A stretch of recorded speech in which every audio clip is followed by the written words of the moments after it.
आदरणीय बहन कविता आर्या जी, हमारे इस कार्यक्रम के संचालक आयोजक, आदर और सम्मान के योग्य लखनलाल आर्या जी, बड़ा ही गहन चिंतन चल रहा था। मैंने आज सारा सुना है और बहुत ही आनंददायक रहा।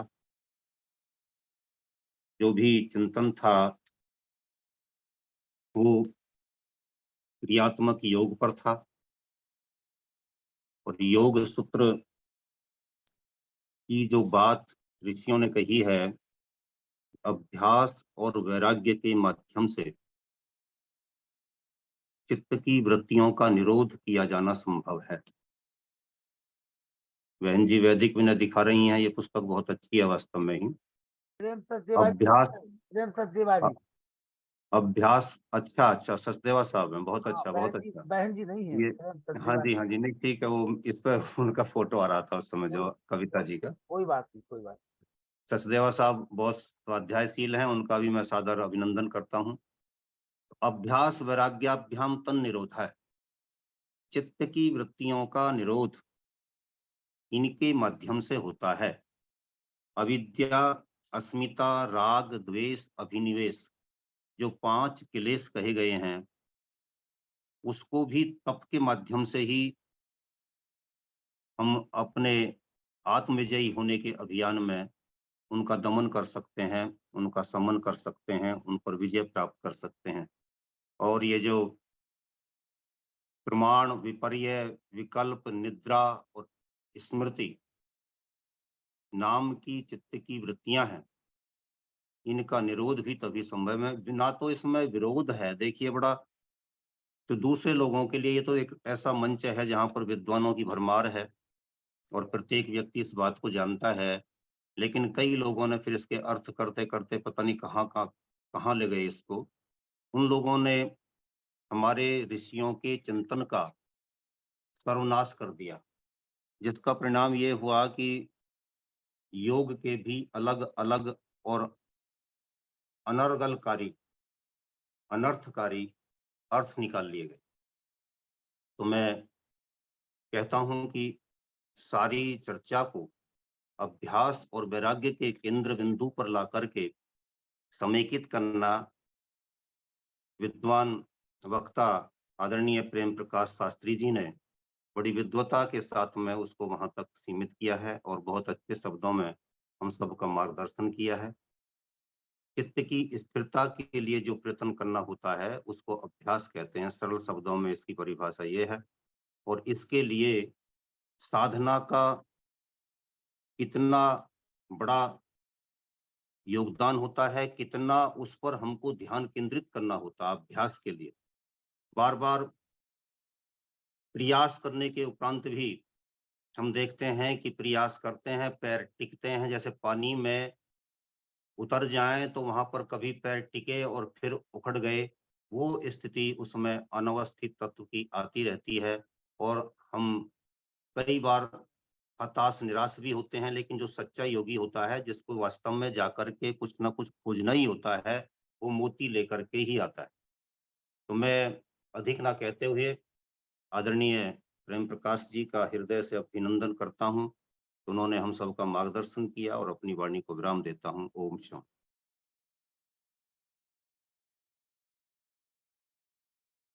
मुनि जी, मुनि जी।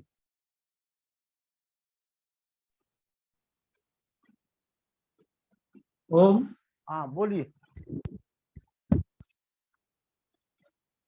आज का विषय हमारे बीच में सम्मानीय प्रेम प्रकाश शास्त्री जी ने बहुत अच्छे प्रमाणों के साथ में शास्त्रों दे दी थी। और क्योंकि श्रावण मास अभी जो चल रहा है, इसके ऊपर ही व्याख्यान था। मैंने कल भी इस पर थोड़ी सी चर्चा की थी। श्रावण मास पर बहुत मैं देखता हूँ, छोटे से नगर, गांव से लेकर के, ग्राम से लेकर के बड़े बड़े नगरों में पूरे नगर और ग्राम धर्ममय हो रहे हैं इस समय। लेकिन वास्तव में जैसा हमें ऋषियों ने, हमारे पूर्वज के विद्वानों ने और वर्तमान के विद्वानों ने बताया हुआ है कि धर्म क्या है, उसकी परिभाषा के ऊपर ये कोई भी कीर्तन के जो देख रहे हैं, कोई भी उस परिभाषा पर खड़े नहीं उतरते हैं। परिभाषा पर तमाम जगह फूल पत्ते या मूर्तियां बना बना करके शिव वो निर्माण हो रहे हैं और जा करके वहां विसर्जित किए जा रहे हैं। कोई नदी में डाल रहा है, कोई तालाब में डाल रहा है, कोई कहीं डाल रहा है। तो शिव का मतलब तो अभी जो लंबी चर्चा हमारी 1 घंटे की अभी हमारे सम्मानित राम प्रकाश शास्त्री जी ने की हुई है, उस शिव के बारे में तो कोई किसी को पता है ही नहीं और वो इसके ऊपर खड़े भी नहीं उतर पा रहे हैं। इसके बाद भी कर रहे हैं। चलो मैं तो कहता हूँ कि धर्म के नाम पर वो कर रहे हैं, लेकिन एक कहावत लोकोक्ति है वो, कि अगर काजल नहीं हो तो लूगर आंध लो। वही चल रहा है, मैं तो समझता हूँ। मैं थोड़ा इतना विद्वान तो हूं नहीं आप लोगों के जैसा, मेरे तो जो शब्द है ना वो इसी प्रकार के रहे हैं। तो काजल की जगह लूगर आंज लेना कोई बुद्धिमत्ता की बात नहीं होती है, वही लूगर ही आंजा जा रहा है यहाँ पर। मैं सबसे क्षमा प्रार्थी भी हूँ, मेरा लक्ष्य किसी को कष्ट, देखो महर्षि जी से जब भी प्रश्न किया जाता था तो उन्होंने सत्यात्मक ग्रंथों में भी लिखा है कि मेरा लक्ष्य किसी को दुख देना नहीं है, किसी की आलोचना करना नहीं है, मैं तो जो सत्य सत्य है उसको सामने रखना चाहता हूँ। और उस सत्य के लिए पूरा जीवन चरित महर्षि जी का आप सब लोगों को पता है, उस सत्य के लिए उन्होंने कितना संघर्ष किया हुआ है। क्यों कि धर्म ना दूसरा सत्य समाना। बाबा तुलसीदास जी भी लिखते हैं कि जो धर्म है वो सत्य के समान दूसरा कुछ भी नहीं होता है। नहीं सत्यात परो ना नृतात पातकम पर, यही हमारे साथ व्यवस्था दी हुई है। तो हम लोगों का लक्ष्य होना चाहिए कि हम सत्य को समझें और सत्य को जानने के लिए वेद सब सत्य विद्याओं का पुस्तक है। तो हम वेद को पढ़ें इस श्रावण मास में। जैसा हमारे सम्मानीय आचार्य शास्त्री जी कह रहे थे, मेरा भी एक उद्यम रहता है, केवल मैं समझ पाता हूँ नहीं समझ पाता हूँ मुझे पता नहीं है। ब्राह्मण के 3 कर्तव्य बताए गए हैं। महर्षि मनु कहते हैं अध्ययनम अध्यापनम यजनम याजनम तथा दानम प्रतिग्रहम च ब्राह्मण नाम कर्म। ब्राह्मण के जो कर्म बताए हैं, मुझे परमात्मा ने मानव शरीर तो दिया ही है, साथ ही अगर मैं जन्म से ही समझ लीजिए कर्मणा में हो पाया हूं या नहीं, लेकिन जन्म से ही समझ लीजिए ब्राह्मण के यहाँ पैदा हुआ हूँ और फिर मैंने इन विद्वानों के साथ माध्यम से जो समझा है कि ब्राह्मण का क्या कर्म होना चाहिए, तो मेरा वेद का स्वाध्याय मैं करता हूँ, यज्ञ हवन करता हूँ, संध्या आदि करता हूँ, संध्या वंदन आदि भी करता हूँ। 3 काम में किसी भी कीमत पर छोड़ना नहीं चाहता हूँ। और जैसा महर्षि मनु ने कहा है ना गायत्री मंत्र के माध्यम से कि गायत्री की उपासना, तो अगर आप श्लोक देते हैं ना, आप अपवित्र हैं पवित्र हैं, चल रहे हैं बैठे हैं असमर्थ हैं लेटे हुए हैं, तो गायत्री की साधना तो आप करते ही रहिए, गायत्री मंत्र का उच्चारण तो करते रहिए, उसको मैं अर्थ के आप दोहराते रहिए।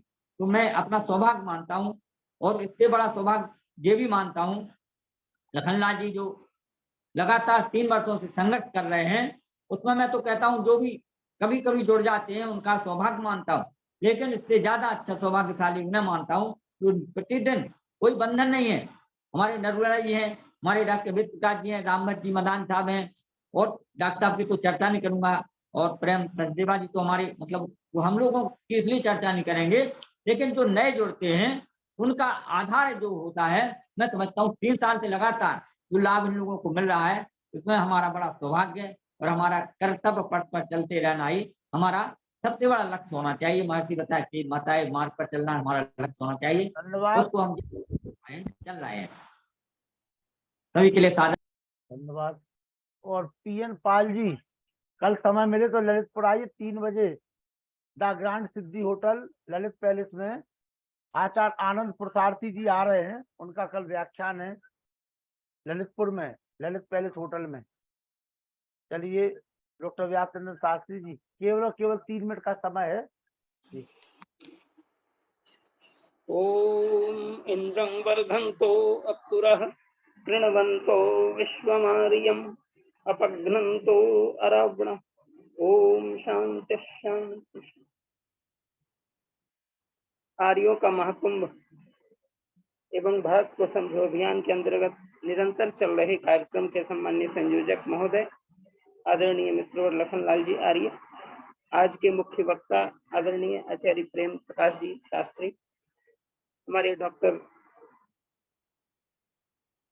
राकेश कुमार आर्य जी जो भारत को समझो अभियान के प्रणेता हैं, राष्ट्रीय अध्यक्ष हैं। हमारे प्रोफेसर वेद प्रकाश जी शर्मा राष्ट्रीय उपाध्यक्ष और राष्ट्रीय संयोजक के रूप में हमारे माननीय संयोजक महोदय हैं, संचालक महोदय हैं, और इसके अतिरिक्त सभी सम्मानित मातृशक्ति देवियों एवं सज्जनों। 3 सत्ता को लेकर के ही प्रवचन हो रहा था। तप स्वाध्याय ईश्वर प्रणधाननी क्रिया योग, यहाँ भी 3 ही चल रहा है और 3 मिनट का मेरे पास समय है। उसी 3 को मैं एक 2 पंक्ति में व्याख्यायित करना चाहता हूँ। इसमें सबसे पहला तप, जिसकी लंबी चर्चा हुई है, हमारे आदरणीय आचार्य जी ने इस पर काफी कह दिया है, फिर भी मैं सूत्रात्मक बोल रहा हूँ, क्योंकि व्याकरण का धर्म है अर्धमात्रा लाघवेन वैयाकरणः पुत्रोत्तमं मन्यन्ते। अर्धमात्रा भी यदि बोलने में कम लग जाए तो व्याकरण के विद्वान वैयाकरण जो होते हैं वो पुत्रोत्सव का आनंद लेते हैं। मैंने घर में पुत्र ही उत्पन्न हो गया यदि अर्धमात्रा मुझे कम बोलनी पड़े तो बढ़िया है। इन्होंने बहुत अच्छा 3 मिनट में ही अपने व्याख्यान को केंद्रित करने का इशारा भी कर दिया है। निसंदेह एक का होगा। इसमें तप द्वंद्व सहनम तपा, बहुत सूत्रात्मक। द्वंद्व सहनम तपा, सुख दुख, हानि लाभ, कर्तव्य अकर्तव्य, और इस प्रकार से लाभ हानि जो भी चीजें द्वंद्वात्मक हैं उसको जो सहन कर लेता है वही व्यक्ति तपस्वी है। बहुत जाड़ा है या बहुत गर्मी है, दोनों में समान रहने वाला, विचलित नहीं होने वाला, विपरीत स्थितियों में भी समान धर्म को पालन करने वाला जो योगी है वही तपस्वी है, वही मनुष्य तपस्वी है। और इस तरह से दूसरा प्रकरण है स्वाध्याय का। स्वाध्याय का मतलब स्वस्मिन अध्याय, अपने आप के अंदर अध्याय करिए, अपने आप का अध्ययन करिए।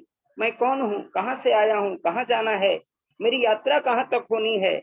इन 3 विषयों पर जो गंभीर चिंतन करता है वही स्वाध्यायी है। और इसके लिए हमें आर्ष ग्रंथों का स्वाध्याय अनिवार्य है। सत्य प्रवचनाभ्याम प्रमदितव्यम, तपस्वाध्याय ईश्वर प्रणिधान नियमः, जो नियम के अंतर्गत महर्षि पतंजलि ने इस तथ्य को उद्घाटित किया है। तो स्वाध्याय हमें तो करना ही चाहिए। और अभी प्रोफेसर हमारे विद्वान अभय देव जी विद्यालंकार, जिन्होंने वैदिक विनय जो 365 कुछ मंत्रों का विनियोग किया हुआ है उसको प्रारंभ कर दें तो हम समझते हैं 365 दिन के एक मंत्र बड़े ही सुंदर ढंग से संजोए हैं उन्होंने, उसको अपने जीवन में पालन करने की आवश्यकता है। श्रुति सौरभ पंडित शिव कुमार शास्त्री जी का है, उसमें भी बहुत अद्भुत व्याख्या दी गई है। और महर्षि स्वामी दयानंद का सत्यार्थ प्रकाश, इन मोटे मोटे खास करके ऋषि ग्रंथ को हम पढ़ेंगे तो स्वाध्याय का बड़ा अनमोल होगा। और ईश्वर कृत ग्रंथ जो वेद है उसको कभी न छोड़ें, इसके लिए हम वेद का स्वाध्याय करें। और इसके अलावे अंतिम में ईश्वर प्रणिधान अर्थात ईश्वर के प्रति पूर्ण रूप से समर्पण, अर्थात ईश्वर से समर्पणम ईश्वर प्रणिधानम कथ्यते, अर्थात ईश्वर का प्रणिधान वही है कि हम किसी भी स्थिति में ईश्वर को न भूलें। सुख में लोग ईश्वर को भूल जाते हैं, दुख में ईश्वर को स्मरण करते हैं, ऐसा न हो, बल्कि हम यदि सुख में ही ईश्वर का भजन करें, ईश्वर को स्मरण करें तो फिर हमें दुख क्यों होगा। सुख में सुमिरन नहीं करते, दुख में सुमिरन सब करे, सुख में करे न कोई, जो सुख में सुमिरन करे तो दुख का ही सुख। ये जो कवियों का वचन है वो निरर्थक नहीं है। और खास करके महर्षि दयानंद जी महाराज ने जो संध्योपासना की विधि लिखी है वो प्रत्येक दिन करने का उन्होंने व्रत लोगों को धारण करने के लिए कहा है, तभी हम आर्य होंगे। और ये 3 शब्द अपने आप में बड़े अनमोल हैं। जिस प्रकार वैदिक संस्कृति में ईश्वर जीव और प्रकृति ये त्रैतवाद का संबोधन करता है, उसी प्रकार क्रिया योग के अंतर्गत तप स्वाध्याय और ईश्वर प्रणिधान यही मुख्य आधार बनता है, जिसके द्वारा हम ईश्वर प्रकृति और जीव को समझ पाएंगे। इन्हीं शब्दों के साथ बहुत बहुत धन्यवाद। ओम शांति। बहुत बहुत आभार आचार्य व्यासन साथी। आइए डॉक्टर प्रेम सचदेवा जी 1 मिनट। हाँ, 1 मिनट। मैं सभी विद्वानों को सादर प्रणाम करते हुए बताना चाहता हूँ कि वैदिक विनय में हर महीने के लिए 30 मंत्र हैं और श्रावण के अलग से 30 मंत्र हैं। आप अगर वैदिक विनय शुरू करना चाहते हैं इसी श्रावण महीने में, तो आप श्रावण का चैप्टर निकाल लीजिए। उस चैप्टर में आप ये 30 मंत्र हर रोज 1 मंत्र करके कर लीजिए। इसी प्रकार सावन भादों आगे हर महीने का 30-30 मंत्र हैं, वो आप पढ़िए, बहुत अच्छा लगेगा। 1 दिन में 1 मंत्र। बहुत बहुत धन्यवाद। बहुत बहुत आभार सम्मानीय अनिल नरूला जी, माता चंद्रकांता जी, राम भज मदान जी, विमलेश जी और नरूला जी बहुत अच्छा प्रयास कर रहे हैं। लगातार वो अपनी बहनों को जोड़ रहे हैं, परिवार के लोगों को जोड़ रहे हैं, इसलिए नरूला जी बधाई के पात्र हैं। और जो लोग नहीं जोड़ पा रहे हैं वो जोड़ने का प्रयास करें, ऐसे हम आपसे मंगल कामना करते हैं। तो कल हम अपने बड़े भाई सम्मानित doctor Rakesh Kumar R G, जो हमारे भारत संजो अभियान के राष्ट्रीय प्रणेता हैं, उनका जन्म दिवस है। तो हम सभी लोग बड़े ही भव्यता और दिव्यता के साथ उनका जन्मदिन मनाएंगे। कल एक पहले जो कल उन्होंने जो विषय दिए थे उन विषयों पर चर्चा होगी, उसके बाद हम कार्यक्रम करेंगे। आइए शांति पाठ करते हैं। ओम द्यौः शांति अंतरिक्षं शांति पृथ्वी शांति आपः शांतिरौषधयः शांति वनस्पतयः शांति विश्वदेवः शांति ब्रह्म शांति सर्वं शांति शांतिरेव शांति श्यामा शांतिरेधि।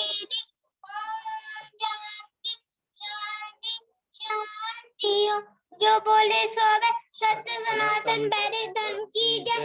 गुरु बल विज्ञानंद की जय। योगेश्वर महर्षि दयानंद की जय। हरियाणा पुरुषोत्तम श्री रामचंद्र की जय। योगेश्वर श्री कृष्ण चंद्र की जय। पंडित लेख राम की जय।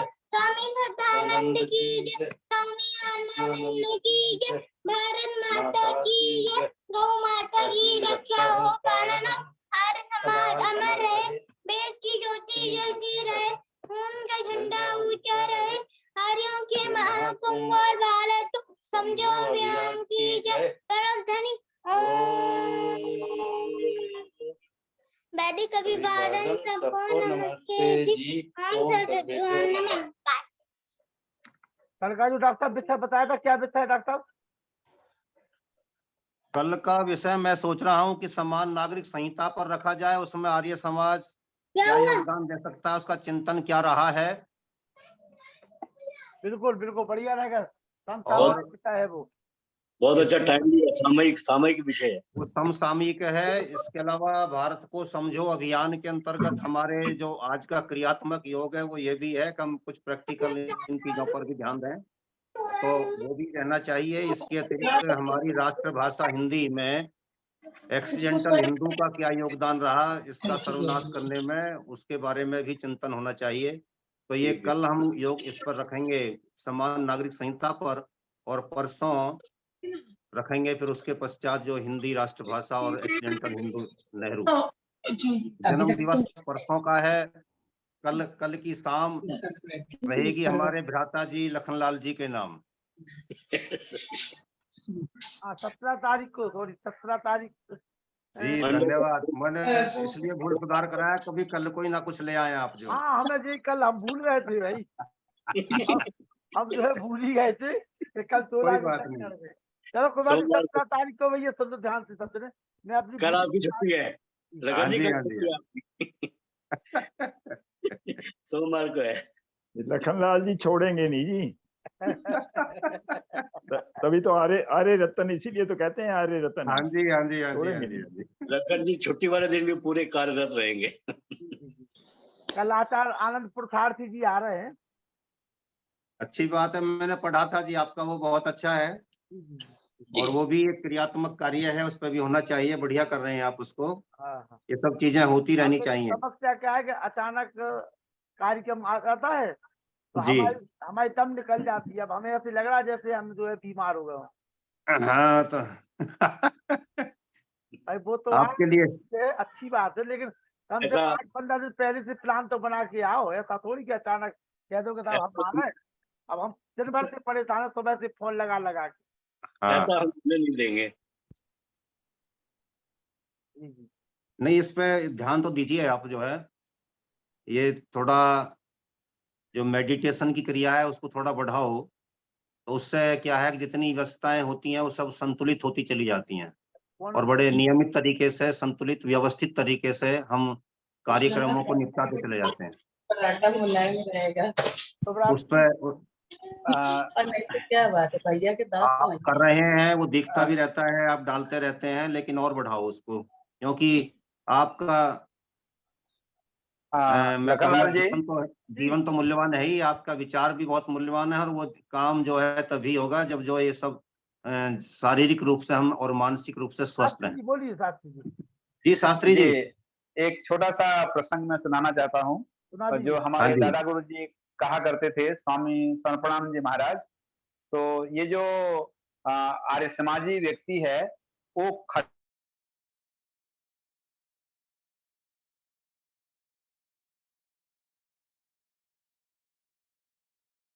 जो भी लाइट चली जरूर इस्तेमाल है।